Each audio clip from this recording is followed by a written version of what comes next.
Everyone, yes, nandito ulit tayo para sa ating pananambahan sa ating Panginoon. And we pray na nawa sa darating na mga panahon mag-meet ulit tayo in persons, face to face. Sana next Sunday, depende po sa ating panahunan, pero pinapayagan na po ang mga churches na mag-meet at least 50% or at most 50% sa seating capacity ng church with all the health protocols. So, nawa, kapag worship tayo ng sama-sama muli in the future. Pero ngayon, magpapatuloy po tayo sa ating pananambahan kahit sa online. At ang tanong sa message na ito is, why Jesus had to go through Samaria? Of course, pwede mong sabihin, may mga dahilan. Halimbawa, bakit ako pupunta ng Maynila? Bakit ikaw pupunta ng Cavite? Pupunta ng Ilocos? Bakit? May mga kadahilanan. Pero yung sinulat dito ni John sa John chapter 4 verse 4, in-emphasize niya na now, he or Jesus had to go through Samaria. Sa verse 4, kailangan na si Jesus ay dumaan sa Samaria. May dahilan po mga kapatid sa passage na babasahin natin na nandito sa John chapter 4 when Jesus Christ encountered itong Samaritan woman. So, tingnan po natin ang John chapter 4. Now we have to go through Samaria. And we ask the question why? Una, to break the barrier of racial discrimination. Meron pong racial discrimination sa panahon na yon between Jewish people and Samaritan people. And the question is, why did the Jews and Samaritans hate one another so much? Alagang hate nila ang bawat isa. At bakit kaya? Now, sa passage po natin, John 4:3 hanggang 9, the Lord left Judea and went to Galilee. Judea is in the south, papunta siya ng north. Now we have to go through Samaria. So he came to a town in Samaria called Sychar. The woman said to him, "You are a Jew, and I am a Samaritan woman. How can you ask me for a drink?"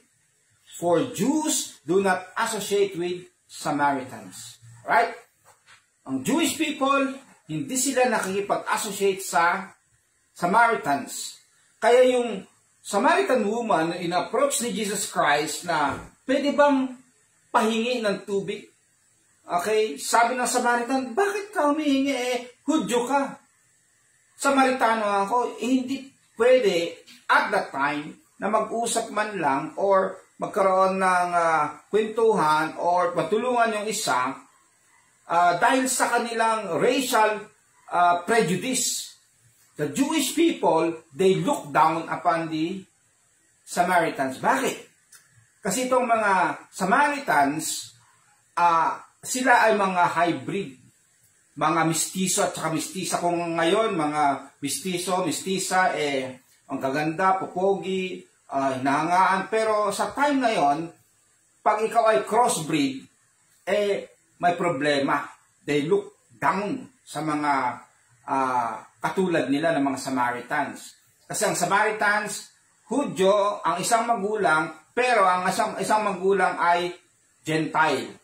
Then isa pa, itong mga Samaritans, nag-worship sila sa Samaria at hindi sa Jerusalem Temple. Kaya itong mga Jewish people, they look down upon them na hindi tunay ang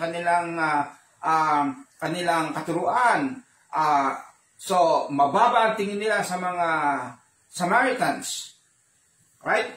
Kaya dito rin sa mga disciples, just then the disciples returned and were surprised to find him talking with a woman. But no one asked, "What do you want?" or "Why are you talking with her?" So, kahit itong mga disciples, na-surprise sila, bakit si Jesus Christ nakikipag-usap na isang Samaritan woman? Kasi nga, bawal na bawal sa kanilang kapanahunan at that time because of racial prejudice. May superiority ang mga Hudyo, tinitingnan nila mataas sila, yung iba naman mababa.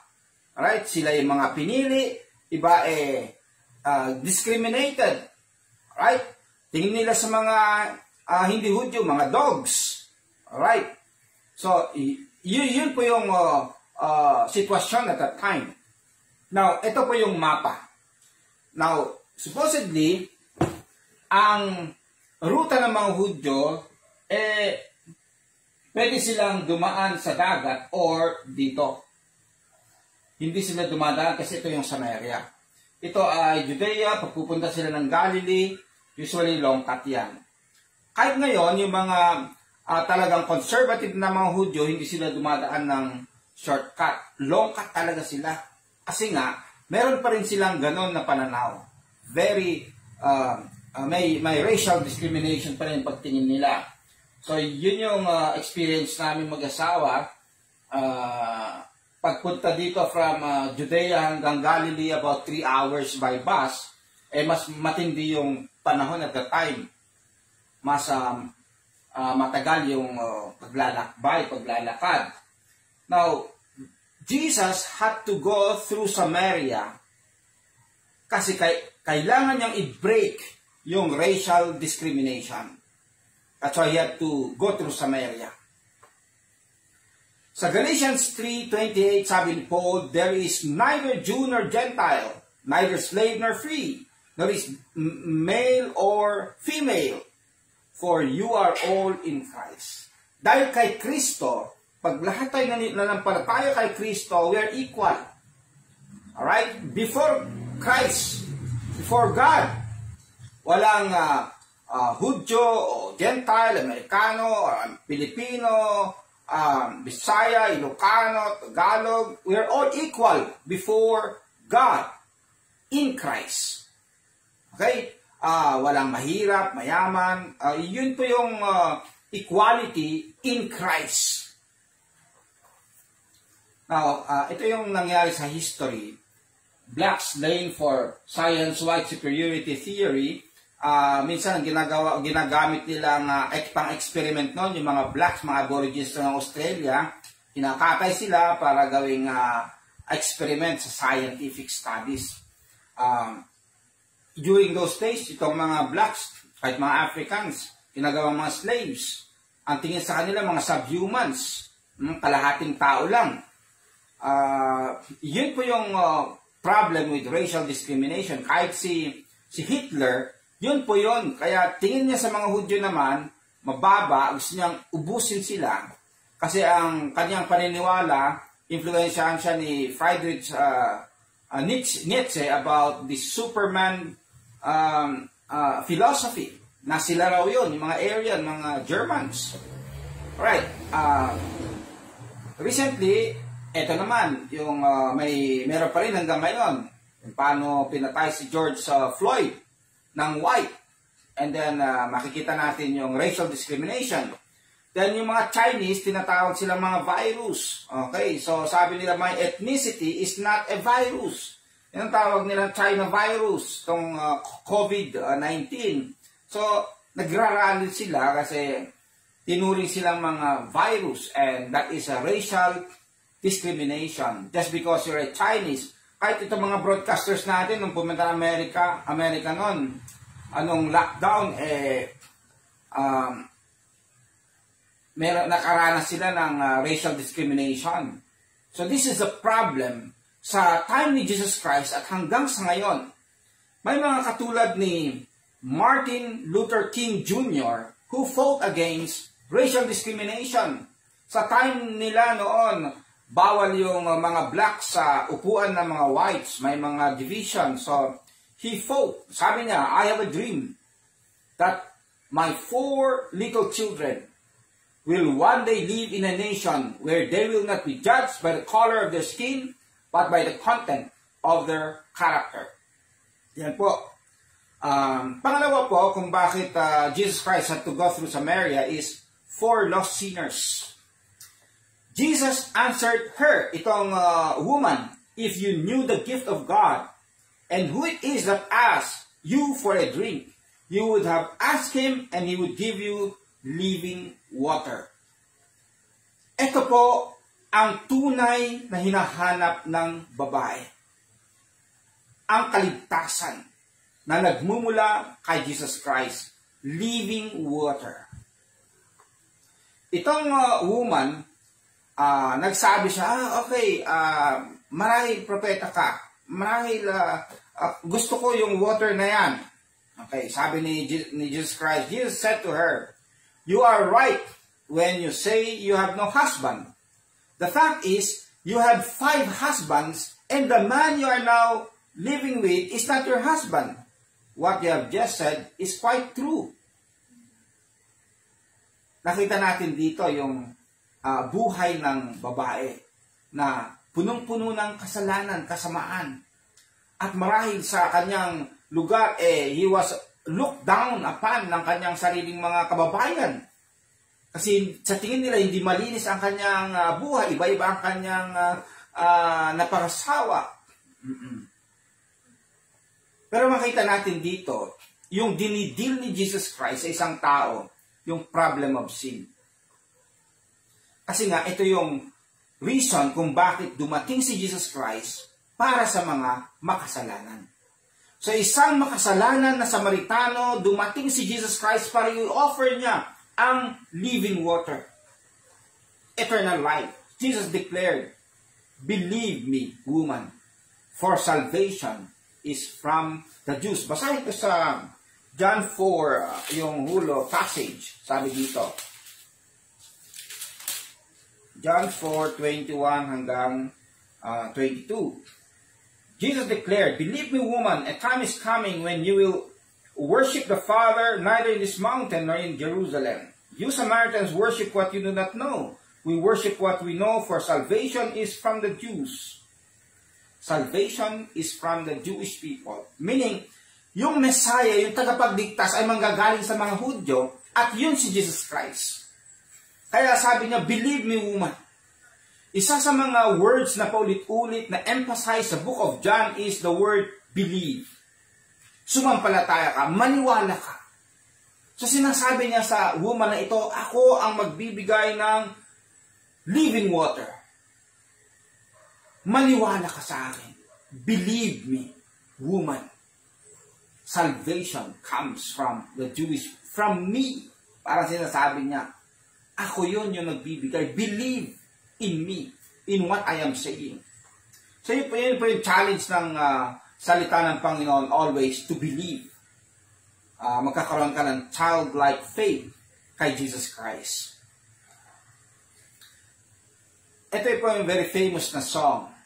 Like a woman, like the woman at the well, I was seeking for things that could not satisfy. And then I heard my Savior speaking, draw from my well that never shall run dry. Fill my cup, Lord. I lift it up, Lord. Come and quench the thirsting of my soul. Bread of heaven, fill me till I want no more. Fill my cup, fill it up, and make me whole. There are millions in this world who are seeking for pleasures earthly goods afford, but none can match the wondrous treasure that I find in Jesus Christ, my Lord. Hallelujah. So, yung katulad tayo ng woman na ito, seeking satisfaction, fulfillment sa iba't ibang mga lalaki or whatever ang kanyang ginagawa. Pero sabi dito, si Jesus Christ lang talaga ang tunay na magbibigay ng treasure. Okay, yung tunay na kasiyahan kay Jesus Christ. Meron ding awit, na very famous na awit natin dati. You came from heaven to earth to show the way. From the earth to the cross, my debt to pay. From the cross to the grave. From the grave to the sky, Lord, I lift your name on high. Jesus Christ came to die on the cross for our salvation. At ang kanyang sabi, Jesus declared, believe me, woman. Believe me, ikaw. Believe in me. Now, panghuli po, kung bakit Jesus had to go through Samaria is to call an evangelist. Ito pong woman na ito na Samaritan, tinawag ng Diyos bilang isang evangelist. Isang mangangaral, magte-testify about Jesus Christ. Maging isang witness, magpapatotoo patungkol kay Jesus Christ. Ano man ang kanyang katayuan, he was looked down by Jewish people or kanyang kababayan, pero siya ay pinili ng Diyos, tinawag ng Diyos para mag-share ng mabuting balita. Ganito po. Many of the Samaritans from the town believed in him, believed in Jesus. Why? Because of the woman's testimony. He told me everything I did. Kasi ang ginawa ng woman, tumakbo. Pag bumunta sa village niya, sinabi niya about Jesus Christ. And then many Samaritans believed in this woman. Hallelujah. Sa buhay ng isang makasalanan na katulad ng babaeng ito, na pinili at hindi nang hiya, hindi natakot na ibahagi ang kanyang karanasan patungkol kay Jesus Christ. Kaya marami po ang nakakilala kay Jesus Christ. They found true satisfaction and joy and salvation kay Jesus Christ katulad niya. Then, lumapit sila kay Jesus Christ. Dinala ng babae yung mga tao kay Jesus Christ, and then sabi nila, Jesus Christ, pwede bang dito ka muna? And so Jesus Christ stayed with them for some time. Tinuruan sila ni Jesus Christ, at ito yung sabi ng mga tao. They said to the woman, we no longer believe just because of what you said. Now we have heard for ourselves, and we know that this man, Jesus Christ, is really the Savior of the world. Nakilala nila mismo si Jesus bilang tagapagligtas ng mundo. Hallelujah. So, bakit pumunta si Jesus Christ doon sa Samaria to call this woman? Para marami pa ang maliligtas sa pamamagitan ng kanyang pag-share ng ibang ebanghelyo. At marahil tayo rin ay tinatawag ng Panginoong Diyos. Maybe ikaw, tinatawag ng Panginoong Diyos to testify, to be a witness para kay Jesus Christ, at marami pa ang makakakilala sa Kanya. Ano man ang sitwasyon mo sa buhay, parang sabi mo, hindi ako qualified, but you look at this woman, isang makasalanan, turned evangelist ni Jesus Christ. He can use anybody na gustong sumunod sa Kanya, na magpagamit sa Kanya. Even in this time of pandemic, tumatawag ang Panginoong Diyos kung sino man ang Kanyang gagamitin para may palaganap ang ebanghelyo. Hindi makakapigil ang pandemic na ito sa proclamation ng mensahe patungkol kay Jesus Christ. Hallelujah. Now, katulad sinabi ko kanina, yung isa sa main words or theme ng John is believe. Sumampalataya ka. Maniwala ka. Even in John, yung bandang huli sabi doon, ang mga ito ay naisulat, these are written, that you may believe, and by believing, you will have eternal life. Hallelujah. Ang response na hinihingi ng proclamation, ng mensahe, dito sa Book of John is, sumampalataya ka at maliligtas ka. Pero hindi lang yon. Kung ikaw ay tinatawag ng Panginoong Diyos, sumampalataya ka rin. Huwag kang matakot. Nung ako ay nasa UK at that time na pauwi na ako at nakipagkwentuhan ako sa director, natatakot ako sa leadership sa Pilipinas, especially sa seminary. Ang sabi niya, encouragement niya sa akin, Lawrence, believe. Believe. Nagagamitin ka ng Panginoon. Believe na ang Panginoon ay kasama mo. Believe na tinawag ka ng Panginoon sa leadership na yan. Believe.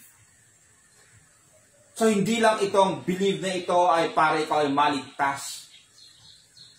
Maniwala ka rin na gagamitin ka ng Panginoong Diyos. Hallelujah. So, ito po yung message natin sa umagang ito, mga kapatid, na meron tayong Jesus Christ na tumatawag sa mga gusto niyang iligtas, sa mga magre-respond sa kanyang mensahe. At meron din siyang tinatawag para mag-share ng gospel. Purihin ang Panginoong Diyos sa pagtawag niya sa bawat isa sa atin, at nawa magpatuloy tayo na sumampalataya sa Kanya at magpagamit kay Jesus Christ. At sumampalataya kung ikaw ay hindi pa mananampalataya, believe in Jesus Christ on what He did on the cross para mapatawad ang iyong kasalanan at ang aking kasalanan. Let us pray. Aming dakilang Ama na nasa langit, salamat po sa pagkakataon binigay niyo sa amin to listen to your word, to meditate upon your word, to learn from you, Ama, through your Holy Spirit. Salamat po sa pagtawag ninyo sa amin for the offer of eternal life, for the offer of living water, the true satisfaction na nagmumula sa inyo, Jesus Christ. Thank you. At salamat din sa offer ninyo. Gusto nyo kaming gamitin, Panginoon, to spread your word. At tulungan po ninyo kami na maging influence sa society na ito.